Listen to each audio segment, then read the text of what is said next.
Welcome students. আজ আমরা একটা ভীষণ ইম্পর্টেন্ট সিকোয়েন্সিয়াল সার্কিট তার ব্যাপারে জানবো, যার নাম হচ্ছে রেজিস্টার্স। রেজিস্টার্স ভীষণ ইম্পর্টেন্ট একটা সিকোয়েন্সিয়াল সার্কিট। আমরা জানি বা আমরা আগের ভিডিওতে আমরা জেনেছি যে একটা ফ্লিপ ফ্লপ, সেটা যে কোনো ফ্লিপ ফ্লপই হোক না কেন, সেটা ডি ফ্লিপ ফ্লপ হতে পারে, এসআর ফ্লিপ ফ্লপ হতে পারে, জেকে ফ্লিপ ফ্লপ হতে পারে, যাই হোক না কেন, একটা ফ্লিপ ফ্লপ কিন্তু সবসময় একটাই বিট স্টোর করতে পারে। একটা ফ্লিপ ফ্লপ সবসময় একটা বিট স্টোর করতে পারে, কিন্তু একটা কম্পিউটার তো সবসময় একটা বিট নিয়ে কাজ করে না। একটা কম্পিউটারের মধ্যে বিভিন্ন রকমের অপারেশনস হয়, অ্যাডিশন হতে পারে, সাবট্রাকশন হতে পারে, যাই হোক না কেন, সেখানে কিন্তু একাধিক বিট নিয়ে কাজ হয়। সেটা কখনো 8 বিট হতে পারে, কখনো 32 বিটের কোনো বাইনারি নাম্বার হতে পারে। তাহলে একাধিক বিট নিয়ে সেক্ষেত্রে কিন্তু কাজটা হয়। এবার এই যে ধরো একাধিক বিট যখন একসাথে আমার স্টোর করতে হবে, তখন কিন্তু আমার একটা ফ্লিপ ফ্লপে কাজ চলবে না। তখন আমার একাধিক ফ্লিপ ফ্লপ ব্যবহার করতে হবে, যেটাকে আমরা ইংরেজিতে অ্যারে অফ ফ্লিপ ফ্লপস বলতে পারি। অনেকগুলি ফ্লিপ ফ্লপকে আমরা একসাথে অ্যারে অফ ফ্লিপ ফ্লপস বলতে পারি, অর্থাৎ এই প্রত্যেকটি ফ্লিপ ফ্লপ এক একটি করে বিট স্টোর করবে। তাহলে এরকম কতগুলি ইন্টারকানেক্টেড ফ্লিপ ফ্লপ, যদি আমরা পরপর কতগুলি ফ্লিপ ফ্লপকে আমরা জোড়া লাগিয়ে দিই, তো এরকম একটা অ্যারে অফ ইন্টারকানেক্টেড ফ্লিপ ফ্লপকে রেজিস্টার বলে। এবার তাহলে আমরা রেজিস্টারের ডেফিনেশন যদি লিখতে দেয়, তাহলে আমরা এটা লিখতে পারি: array of interconnected flip flops form register. অর্থাৎ অনেকগুলি পরস্পর সংযুক্ত ফ্লিপ ফ্লপকে একসাথে আমরা রেজিস্টার বলতে পারি। অর্থাৎ আমি যদি খুব সাধারণভাবে বলি, এই ডেফিনেশনটা থেকে আমরা কি বুঝতে পারি, ধরো 3টে বিট স্টোর করার দরকার, সেক্ষেত্রে আমাদের 3টে ফ্লিপ ফ্লপ লাগবে, 3টে ইন্টারকানেক্টেড ফ্লিপ ফ্লপ লাগবে। যদি আমাদের 4টে বিট স্টোর করার প্রয়োজন হয়, তাহলে আমাদের 4টি ইন্টারকানেক্টেড ফ্লিপ ফ্লপ লাগবে। কারণ একটু আগে আমরা শুনলাম যে প্রত্যেকটি ফ্লিপ ফ্লপ বা এক একটি ফ্লিপ ফ্লপ এক একটি বিট স্টোর করতে পারে। তাহলে 3 বিট স্টোর করার জন্য 3টে ফ্লিপ ফ্লপ লাগবে। এবং এই পুরো 3 বিটের ফ্লিপ ফ্লপের যে টোটাল যে ব্যাপারটা, যে অ্যারেঞ্জমেন্টটা, সেটাকে কিন্তু রেজিস্টার বলে। এই অ্যারেঞ্জমেন্টটাকে আমরা array of interconnected flip flops বলছি। অর্থাৎ একটা 3 বিট রেজিস্টার বলতে তার মধ্যে 3টে ফ্লিপ ফ্লপ থাকবে, একটা 4 বিট রেজিস্টার বলতে তার মধ্যে 4টি ফ্লিপ ফ্লপ থাকবে। অর্থাৎ এখানে দেখো একটা কথা বলা আছে যে to store n bits of information we require a register containing n flip flops. যেটা আমি তোমাদের এক্ষুনি বললাম, যদি n বিট ইনফরমেশন স্টোর করতে হয়, অর্থাৎ যদি 4 বিট ইনফরমেশন স্টোর করতে হয়, আমাদের n সংখ্যক ফ্লিপ ফ্লপ কিন্তু লাগবে। অর্থাৎ এমন একটা রেজিস্টার তৈরি করতে হবে যাতে n সংখ্যক ফ্লিপ ফ্লপ থাকবে, এবং সেই ফ্লিপ ফ্লপ n সংখ্যক বিট বা n সংখ্যক ইনফরমেশন বা n বিট ইনফরমেশন স্টোর করতে পারবে। অর্থাৎ আমি আবারও বলছি, একটি 3 বিটের রেজিস্টার বা সেই রেজিস্টারটি 3টে বিট স্টোর করতে পারবে, তার মধ্যে 3টে ফ্লিপ ফ্লপ ইউজ করা থাকবে।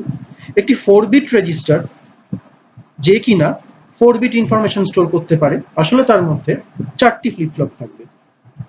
এবং আমরা জানি যে এরকম একটি ফ্লিপ ফ্লপ যে কিনা এরকম একটি রেজিস্টার যে কিনা n number of bit store করতে পারে বা n বিট ইনফরমেশন স্টোর করতে পারে, সে 0 থেকে 2n-1 পর্যন্ত তথ্য স্টোর করতে পারবে, এটা আমরা জানি। যেমন যদি 2 বিট রেজিস্টার হয়, তার মধ্যে 2টি ফ্লিপ ফ্লপ রয়েছে, তাহলে 2টি বিট মানে আমি 0 থেকে 2 মানে 4, 2 - 1 মানে 3, অর্থাৎ 0 থেকে 3 পর্যন্ত ভ্যালু আমি এই রেজিস্টারের মধ্যে স্টোর করতে পারবো। যদি 3 বিট রেজিস্টার হয়, সেক্ষেত্রে 3টি ফ্লিপ ফ্লপ থাকবে আমার রেজিস্টারের মধ্যে। এবং এই যে একটু আগে যে ফর্মুলাটা বলছিলাম যে 2n-1, 0 থেকে 2n-1, অর্থাৎ 0 থেকে 3-1, n এর ভ্যালু 3 এক্ষেত্রে। তাহলে 2 3-1 মানে 2 মানে হচ্ছে 8, -1 মানে 7। সেক্ষেত্রে একটি 3 বিট রেজিস্টার 0 থেকে 7 পর্যন্ত সংখ্যাগুলি স্টোর করতে পারে। রেজিস্টারের ক্ষেত্রে আমরা ডি ফ্লিপ ফ্লপ ব্যবহার করি। এবং এক্ষেত্রে একটা কথা বলে রাখা খুব জরুরি যে ফ্লিপ ফ্লপগুলি অ্যারেঞ্জমেন্টটা এমনভাবে হয়, অর্থাৎ আমি যদি উদাহরণ হিসাবে ধরি যে আমি একটি 4 বিট ইনফরমেশন একটি রেজিস্টারে স্টোর করব, খুব স্বাভাবিকভাবেই আমরা একটি 4 বিট রেজিস্টার ইউজ করছি, অর্থাৎ তাতে 4টি ডি ফ্লিপ ফ্লপ আমরা ব্যবহার করছি। আমাদের মনে রাখতে হবে একদম বাঁ দিকের যে বিটটি সেটিকে আমরা এমএসবি বলি, অর্থাৎ ফ্লিপ ফ্লপগুলি এমনভাবে সাজানো থাকে একদম বাঁ দিকের ফ্লিপ ফ্লপটি এমএসবি স্টোর করে, অর্থাৎ বাইনারি নাম্বারের একদম বাঁ দিকের বিটটি স্টোর করে, এবং একেবারে ডান দিকের ফ্লিপ ফ্লপটি বাইনারি নাম্বারটির লাস্ট ডিজিটটি, অর্থাৎ একেবারে ডান দিকের বিটটি বা আমরা যেটাকে বলি এলএসবি, লিস্ট সিগনিফিক্যান্ট বিট, সেটা স্টোর করে। অর্থাৎ এক কথায় বলতে হলে একটি ফ্লিপ ফ্লপের একদম বাঁ দিকের একটি রেজিস্টারের একদম বাঁ দিকের ফ্লিপ ফ্লপটি এমএসবি স্টোর করে একটি বাইনারি নাম্বারে, এবং একদম ডান দিকের ফ্লিপ ফ্লপটি একটি বাইনারি নাম্বারের এলএসবি স্টোর করে। এই যে ব্যাপারটা অনেকটা এরকম, আমরা ছবিতে 4টে ডি ফ্লিপ ফ্লপ দেখতে পাচ্ছি। একদম বাঁ দিকের যে ডি ফ্লিপ ফ্লপটি সেটি এমএসবি স্টোর করছে 1001। আমি 4টি বাইনারি বিট নিয়েছি। এটা পুরোপুরি একটি রেজিস্টার নয়, আমি জাস্ট বোঝানোর চেষ্টা করেছি কেমন হয় ব্যাপারটা, অ্যারেঞ্জমেন্টটা কেমন হয়। আমরা একদম বাঁ দিকের ফ্লিপ ফ্লপটি দেখতে পাচ্ছি 1 স্টোর করছে, যেটি আসলে 4 বিটের বাইনারি নাম্বারের এমএসবি, এবং রেজিস্টারের একদম ডান দিকের ফ্লিপ ফ্লপটি ডি ফ্লিপ ফ্লপটি সেও একটি 1 স্টোর করছে, যে আসলে এই 4 বিট বাইনারি নাম্বারের এলএসবি। এমএসবি এবং এলএসবি দেখানো আছে। তাহলে এরকম ভাবে রেজিস্টারের ফ্লিপ ফ্লপের অ্যারেঞ্জমেন্ট গুলো হয়। রেজিস্টার যেহেতু স্টোরেজ এলিমেন্ট, তাহলে খুব স্বাভাবিক কারণেই এর মধ্যে যে ডেটা স্টোর থাকবে সেটা নিশ্চয়ই চিরজীবনের মতন স্টোর থাকবে এমনটা নয়। আমাদের প্রয়োজন অনুযায়ী কখনো কখনো এতে নতুন ডেটা ঢুকবেও। তাহলে এই যে নতুন ডেটা বা নতুন বিট এর মধ্যে ঢোকা, এই ব্যাপারটাকে শিফট ইন বলা হয় বা ট্রান্সফার ইন বলা হয়, এবং যখন এর থেকে বেরোচ্ছে সেটাকে শিফটেড আউট বা ট্রান্সফার্ড আউট আমরা বলতে পারি। সে কারণে রেজিস্টারকে কিন্তু শিফট রেজিস্টারও বলা হয়। অর্থাৎ এর মধ্যে যখন বা প্রত্যেকটি ফ্লিপ ফ্লপের মধ্যে যখন কোনো বিট ঢুকছে, তেমনই সেই ফ্লিপ ফ্লপগুলো থেকে কিন্তু বিট বেরোবেও। এবং এই যে কোনো একটি ফ্লিপ ফ্লপ কোনো একটি রেজিস্টারের মধ্যে কখনো কখনো কোনো ইনফরমেশন ঢুকছে এবং কখনো কখনো কোনো ইনফরমেশন বেরোচ্ছে, এই যে ট্রান্সফার হচ্ছে ইনফরমেশনটা, তার উপর ভিত্তি করে ফ্লিপ ফ্লপকে বেসিক্যালি কতগুলো ভাগে ভাগ করা হয়েছে। সেই ভাগগুলোর নাম এবার আমরা জেনে নেব। আচ্ছা, নামগুলি আমরা দেখতে পাচ্ছি। প্রথমটি হচ্ছে parallel in, parallel out, short form PIPO. Number 2, serial in, serial out, short form CISO. Number 3, parallel in, serial out, short form TISO. এবং শেষ number 4, serial in, parallel out, short form SIPO। শর্ট ফর্মগুলো ব্র্যাকেটে লিখে দেওয়া হয়েছে এই কারণেই, যেগুলো পরীক্ষায় কিন্তু ভীষণ আসে। এমসিকিউতে বা 1 নম্বরের প্রশ্নে অনেক সময় শর্ট ফর্মগুলো দিয়ে তার ফুল ফর্মটা লিখতে বলা হয়, সেই কারণে শর্ট ফর্মগুলো আমাদের মনে রাখতে হবে। তাহলে এই 4টি টাইপের রেজিস্টার আছে। প্রথমে আমরা প্যারালাল ইন, প্যারালাল আউট এই রেজিস্টার সম্পর্কে জানব। এখানে ডেফিনেশনটা লিখে দেওয়া আছে। In such a register, the data bits enter the register in parallel and leave the register in parallel। অর্থাৎ এই ধরনের রেজিস্টারে ডেটা বিটসগুলো প্যারালালি রেজিস্টারের মধ্যে এন্টার করে এবং যখন এখান থেকে বেরিয়ে যায় সেটাও প্যারালালি বেরিয়ে যায়। এখানে আমরা একটি ব্লক ডায়াগ্রাম দেখতে পাচ্ছি। এটি একটি 4 bit parallel in, parallel out register, যে কারণে আমরা ছবিতে 4টি ডি ফ্লিপ ফ্লপ দেখতে পাচ্ছি। নিচের দিকে লেখা আছে ছবিতে, দেখো, প্যারালাল ডেটা ইনপুট, অর্থাৎ D0, D1, D2, D3 4টি ডি ফ্লিপ ফ্লপের 4টি ডেটা ইনপুট। যখনই ক্লক পালস পড়বে ঠিক তখনই clock pulse input, clock input আমরা দেখতে পাচ্ছি ছবিতে রয়েছে। ঠিক তখনই ওই 4টি input D0, D1, D2, D3 D flip ফ্লপের মধ্যে, অর্থাৎ এই 4 bit data D flip flop এই 4 বিট রেজিস্টারটির মধ্যে প্রবেশ করবে। এবং ঠিক সেই সময় আমি যে আউটপুট দেখতে পাচ্ছি উপরে parallel data output Q0, Q1, Q2, Q3, এখানে আমি আমার আউটপুটটা পেয়ে যাব। অর্থাৎ 4টে bit D0, D1, D2, D3 একই সাথে প্যারালালি রেজিস্টারের মধ্যে প্রবেশ করছে এবং Q0, Q1, Q2, Q3 এখানে আমি 4টি বিট একসাথে রেজিস্টার থেকে বেরিয়ে আসছে, 4টি বিটকে আমি প্যারালালি পাচ্ছি। তাহলে এই যে 4টি বিট আমরা এখন পাচ্ছি সেটা কিন্তু আসলে রেজিস্টারে আগে স্টোর থেকে যাওয়া বা আগে স্টোর থাকা 4টি বিট। নতুন যে 4টি বিট এর মধ্যে এন্ট্রি করলো D0, D1, D2, D3, এগুলো কি রেজিস্টারের মধ্যে ঢুকলো এবং আগের যে 4টি বিট সেগুলো Q0, Q1, Q2, Q3 থেকে প্যারালালি বেরিয়ে আসলো। ঠিক এরকম ভাবেই কিন্তু একটি parallel in parallel out register কাজ করে।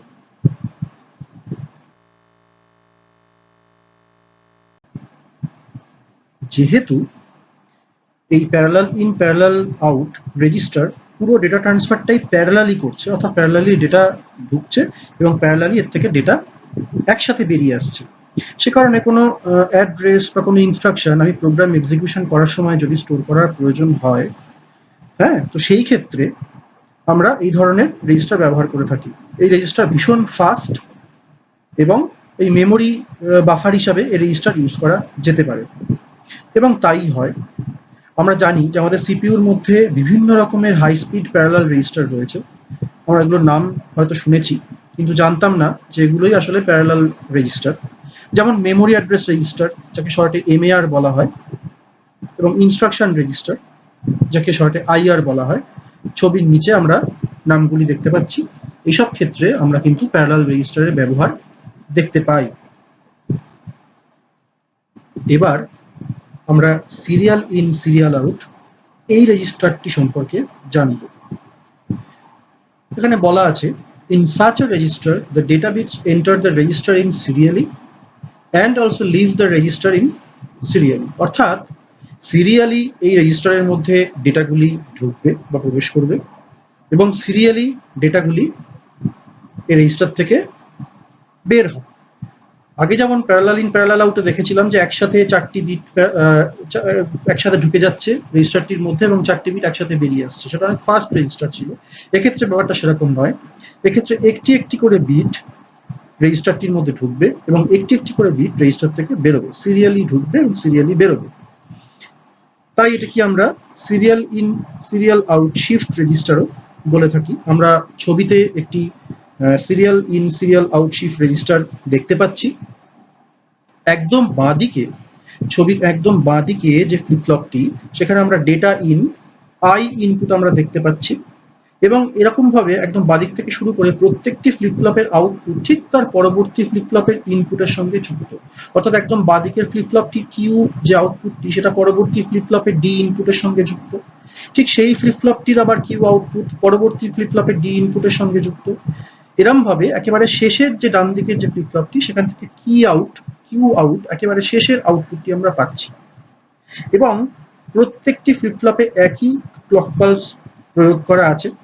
একই ক্লক পালসের সঙ্গে সিঙ্ক্রোনাসলি 4টি ফ্লিপ ফ্লপ একসাথে অ্যাক্টিভ হবে এবং কাজ করবে এবং যখনই একটি ক্লক পালস পড়বে, যে মুহূর্তে একটি ক্লক পালস পড়বে সেই মুহূর্তে একেবারে বাঁদিকের ফ্লিপ ফ্লপটিতে ওই যে আই বলে যে ইনপুটটি সেখান থেকে ডেটা এন্টার করবে রেজিস্টারের মধ্যে এবং ঠিক সেই মুহূর্তেই একেবারে ডান দিকের ফ্লিপ ফ্লপটি থেকে একটি আউটপুট বা একটি বিট আমরা কিউ আউট, ওই যে আউটপুট ওখান থেকে একটি বিট আমরা পাবো এবং একটি করে বিট একদম বাঁদিকের ফ্লিপ ফ্লপটি থেকে একটি বিট ডান দিকেরটিতে যাবে, তারপর সেই ফ্লিপ ফ্লপের থেকে একটি বিট তারপরেরটায় যাবে, সেখান থেকে একটি বিট তারপরেরটায় যাবে, এরকম ভাবে শিফট করবে, একটা করে বিট বাঁদিক থেকে ডান দিকে শিফট করবে একই ক্লক পালস পড়ার সাথে সাথে। এরকম ভাবে শিফট রেজিস্টার কাজ করে। আমরা একটি এক্সাম্পল নিয়ে অ্যানালাইসিস করে দেখি, আমাদের বুঝতে একটু সুবিধে হবে। আমরা ধরে নিচ্ছি যে এই যে একটি বাইনারি নাম্বার আমরা দেখতে পাচ্ছি, যেটাকে ইনপুট ডেটা বলছি, দেখো আই বলে মেনশন করা আছে একটি 6 বিটের ডেটা 011001। আমরা জানি একেবারে ডান দিকের বিটটাকে এলএসবি বলা হয়, যে এক্ষেত্রে সেটি 1 আছে, এবং একদম বাঁ দিকের বিটটিকে এমএসবি বলা হয়, এক্ষেত্রে সেটি 0 আছে। আমরা ধরে নিচ্ছি যে এলএসবি অর্থাৎ একেবারে ডান দিকের 1 যেটা, সেটা প্রথম আমাদের রেজিস্টারের মধ্যে এন্টার করবে, সেটি প্রথম আমাদের রেজিস্টারের মধ্যে প্রবেশ করবে। এবং এই যে ডেটাটা, এটা কিন্তু আমরা যে এই 6 বিটের যে বাইনারি ডেটা, তার মানে ডান দিক থেকে বাঁ দিকে প্রবেশ করছে, মানে প্রথমে 1 প্রবেশ করবে, তারপর 0 প্রবেশ করবে, তারপর আবার 0, তারপর দুটি 1 পরপর, তারপর শেষে 0 প্রবেশ করবে। অর্থাৎ রাইট টু লেফট পরপর একটি একটি করে, অর্থাৎ এলএসবি থেকে এমএসবির দিকে একটি একটি করে বিট আমাদের রেজিস্টারে সিরিয়ালি পরপর প্রবেশ করবে। আমরা ধরে নিচ্ছি যে আমাদের ফ্লিপ ফ্লপে যে মানে 4 বিট ফ্লিপ ফ্লপ, আমরা ছবিটা একটু আগে দেখেছি, একটি 4 বিট রেজিস্টার, একটি 4 বিট রেজিস্টার, অর্থাৎ তাতে 4টি ফ্লিপ ফ্লপ ছিল। সেই রেজিস্টারটি 4টি ফ্লিপ ফ্লপই আমি ধরে নিচ্ছি প্রথমে 0 রয়েছে, 4টি ফ্লিপ ফ্লপই রিসেট, অর্থাৎ 4টি ফ্লিপ ফ্লপের মধ্যে কিন্তু 0 রয়েছে, এমনটা আমরা ধরে নিচ্ছি। এবার এখানে একটি টেবিল আমরা চোখের সামনে দেখতে পাচ্ছি, যে টেবিলটি আসলে একটি ডি ফ্লিপ ফ্লপের আউটপুট গুলোকে বা আউটপুট স্টেট গুলোকে নির্দেশ করছে। আমরা টেবিলটির দিকে ভালো করে প্রথমে একটু দেখি।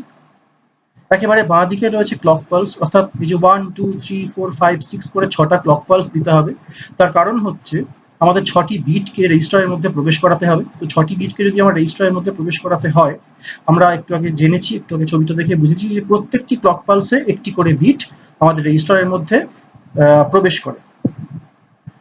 বেশ, তারপর আছে আই, যেখানে ইনপুটগুলি পরপর তোমরা যদি দেখো, এই যে আমরা একটু আগে যে উপরে আমরা যে 6টি বিট দেখতে পাচ্ছি, এমএসবি থেকে পরপর, অর্থাৎ ডান দিক থেকে বাঁ দিকে পরপর বিটগুলি এখানে পরপর লেখা আছে 100110, 6টি বিট পরপর এখানে প্রবেশ করবে, সেই অনুযায়ী বা সেই সিকোয়েন্সে এখানে পরপর লেখা আছে। অর্থাৎ প্রথম ক্লক পালসে 1 প্রবেশ করবে, দ্বিতীয় ক্লক পালসে 0 প্রবেশ করবে, তৃতীয় ক্লক পালসে 0 প্রবেশ করবে, হ্যাঁ, ফোর্থ ক্লক পালসে 1, ফিফথ ক্লক পালসে 1, আর লাস্ট ক্লক পালসে 0 প্রবেশ করবে। অর্থাৎ আমার যে 6 বিটের বাইনারি, সেটা একটি একটি করে bit from right to left আমাদের রেজিস্টারের মধ্যে প্রবেশ করবে, সেটা এখানে বলা আছে।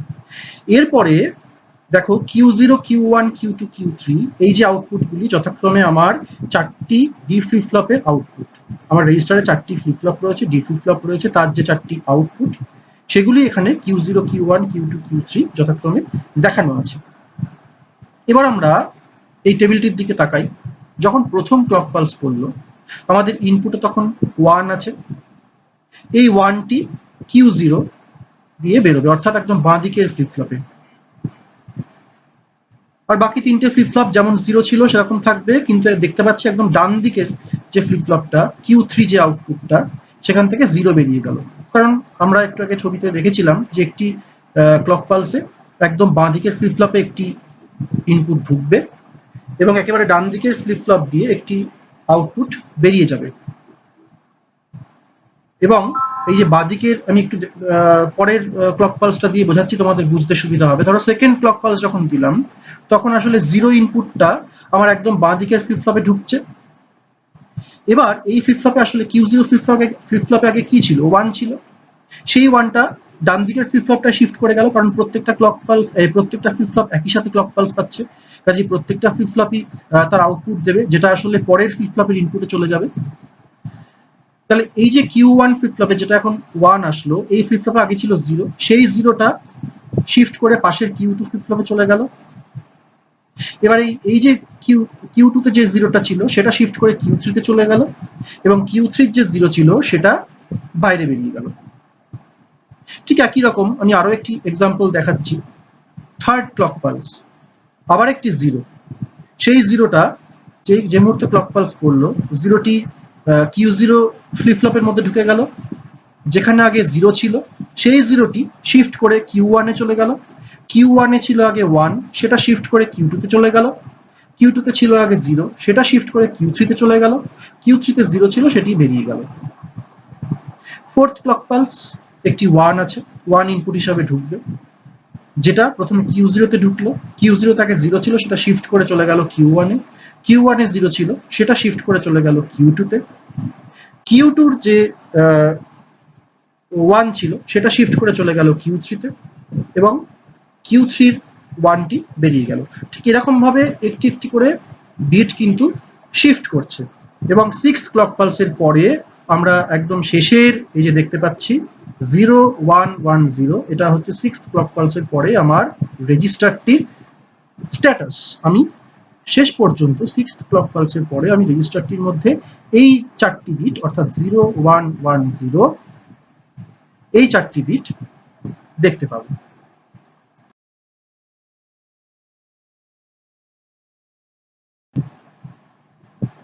আমরা ছবিতে বা এই যে অ্যানালিসিস যেটা করে দেখালাম সেক্ষেত্রে আমরা দেখতে পাচ্ছি যে ডেটাগুলি লেফট টু রাইট শিফট করছে। ফ্লিপফ্লপটা সেরকমভাবেই রেজিস্টারটা সেরকমভাবেই ডিজাইন করা আছে, কিন্তু এমনটা নয় যে সবসময় এটা লেফট টু রাইট শিফট করবে। একটি ফ্লিপফ্লপ আমরা উল্টোও করতে পারি, অর্থাৎ রাইট টু লেফটও কিন্তু শিফট করতে পারে। তো রাইট শিফট অপারেশন সাধারণত বাইনারি ডিভিশনের ক্ষেত্রে করা হয় এবং লেফট শিফট অপারেশন সাধারণত বাইনারি মাল্টিপ্লিকেশনের ক্ষেত্রে করা হয়। এবং আমাদের সিপিইউর মধ্যে অ্যাকুমুলেটর বলে একটি রেজিস্টার থাকে যেটা আসলে ALU এর মধ্যে থাকে, সেটি একটি serial in serial out register.